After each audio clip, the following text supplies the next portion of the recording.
Can you give me an example of the shortest possible form of a sentence structure in the English language? I'm sure you know this. In case you cannot remember it just now, I give you the answer. Do, go. And I know you can guess what I'm going to discuss today. It is the imperative. So welcome back to Language Mantras. This is Basic English session number 61, and we are going to discuss the imperative sentence structures. Before that, let me ask you, what is an imperative sentence? An imperative sentence is a sentence that orders somebody, that requests somebody, that even suggests somebody to do something or not to do something. But just remember, the structure of the imperative sentence is slightly different from other regular structures. And it has some limitations also. What kind of limitations? Number one, an imperative sentence cannot be used in all tense formats. It is used only in the present indefinite tense. And number two, an imperative sentence cannot be used in all persons and numbers.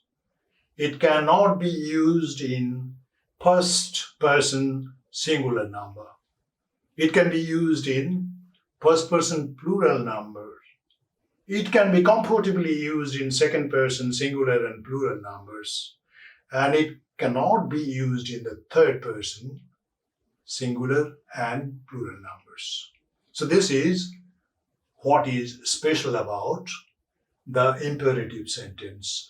An imperative sentence is found in ordinary conversations and sometimes in a dramatic dialogue, but not in ordinary prose writings or intellectual writings.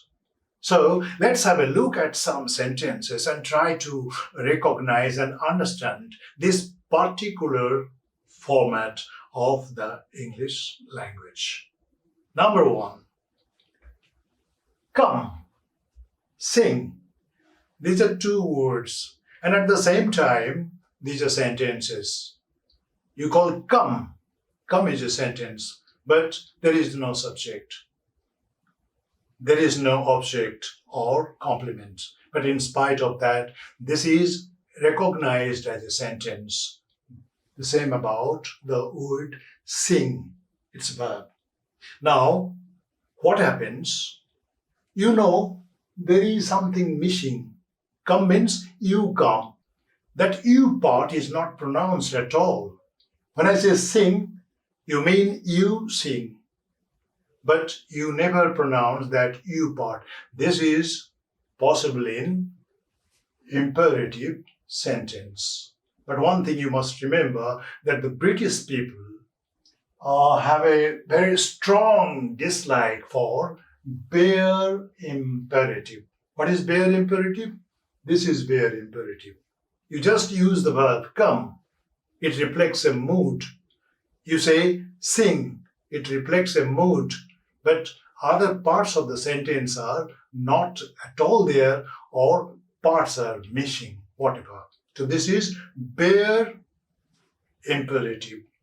Now, British people normally dislike bare imperative. That's why they try to add something more to it, like come here, come on, come with me, go away, go out, go on, etc. and etc. So this one looks better than this one. But this one is grammatically correct. And this one is also grammatically correct. People prefer this pattern, come here, go there, etc. and etc. Next one, an imperative can be used with let's, means let us, not just let. Let's. So, let's go, then you and I. Let's go means let us go. This is an example of how The imperative sentence is used in the first person plural number. We are talking about we. Let's go and ask. Let us. Us is the object form of we. So let's go. Let's take it seriously. Let's take it seriously. So here we find the same thing. That means the imperative sentence can be used in the first person plural number, but not in the first person singular number. Next one, it can be used with do verb, auxiliary do. What does it mean? You want to give some extra, say, emphasis. You want to add some extra emphasis. In that case, you can use do call me if you have any problem. Do call me if you have any problem.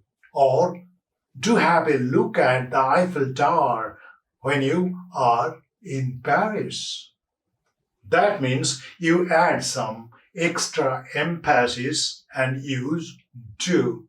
But the sentence structure, that is imperative, and the meaning also. You suggest something, you request somebody to do something, and then with question tag.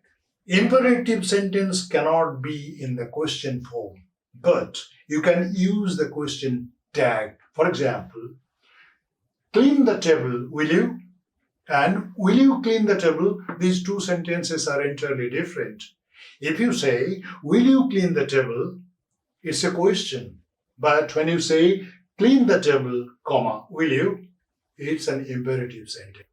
Here, the question tag, will you, makes the request or order slightly polite. And then finally, we have with please. That means you can add please to an imperative sentence again. How? Pass me the glass, please. Pass me the glass, please. What is the rule of please here? The same. Actually, what happens? This please softens the authoritative tone of the sentence. It becomes more polite. And this is how we can use the imperative sentences in different contexts. Although the usability of this format of a sentence is very limited. I hope this will give you a very fair idea of how an imperative sentence may look like.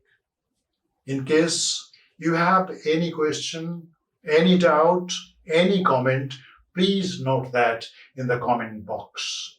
And for viewing the session, thank you very much and have a nice time.